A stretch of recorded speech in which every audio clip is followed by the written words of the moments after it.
Hey, this is Nicolosi, and in this video we're going to focus on the Mela 7.6 update. I'm running Mela on my Mac in standalone mode, and I have slightly modified the default preset. I have this stack module with two oscillators running in parallel, and their output is processed through this filter. I also have the mod steps module, which we'll use a bit later on. Okay, so let's check out the module actions menu. It has an updated look and it has new functions such as cut, copy, and paste, which can be found under insert and replace. And similarly, the lane actions menu has been refreshed. Now I have two oscillators and their sum is going through one filter. Say I want to have two independent filters processing each oscillator separately. What I can do is duplicate this filter and then drag each of those to be inserted next to those oscillators. This is a great approach, but now we have another way of doing this. So I'm going to undo this. And let's go back to our original setup. What we can do now is we can cut this filter and paste it after the first oscillator. And notice it retained all of its modulations and its remote control. Now we can paste it again, and we'll get another copy. Again, this is modulated the same way, and it has its own remote control. And of course, you can remove them if you don't want them there. And we now have a setup we wanted: two independent filters controlling two independent oscillators, and this is what it sounds like.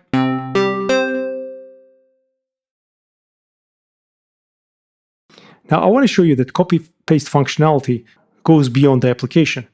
What I mean is that, recall that if I drag a filter out and drop it onto a desktop, it exports it as a preset. We can also paste it. And here's our filter. Because we cut our filter, now we were able to paste it. We can also paste it as text in a text editor, and we can see the setup here.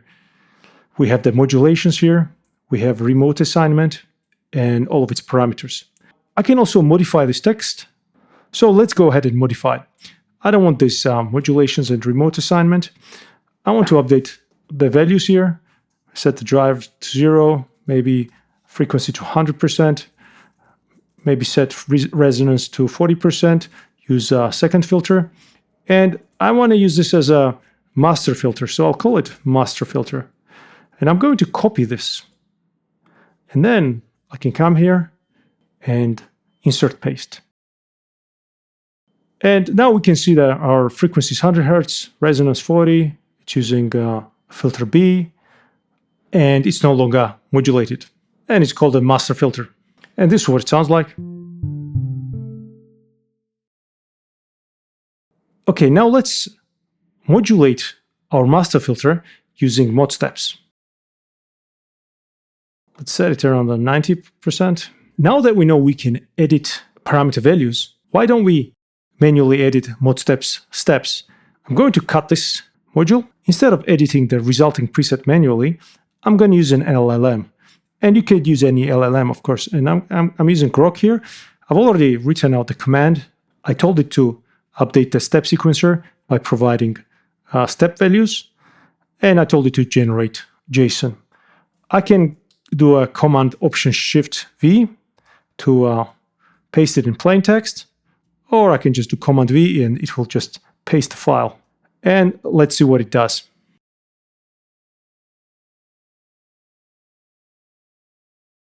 And here's our modified preset. We can press copy, go back to Mela, and then I'll insert the module. And here's our modified mod steps module with step values generated using LLM. And let's see what this sounds like.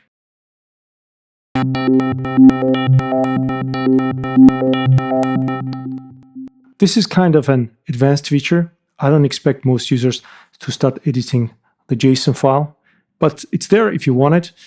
And the key thing that I want you to take away from this is that modules and preset files are interchangeable. You can copy a module or copy a preset and paste it into another form, either in Mela or in Finder or in a text editor, you can modify it in the text editor and paste it back into Mela. And I think this flexibility is super useful, and it probably will become even more useful over time. Okay, that's all for now. Like and share if you found this useful. For any questions or feedback, leave a comment below. See you next time.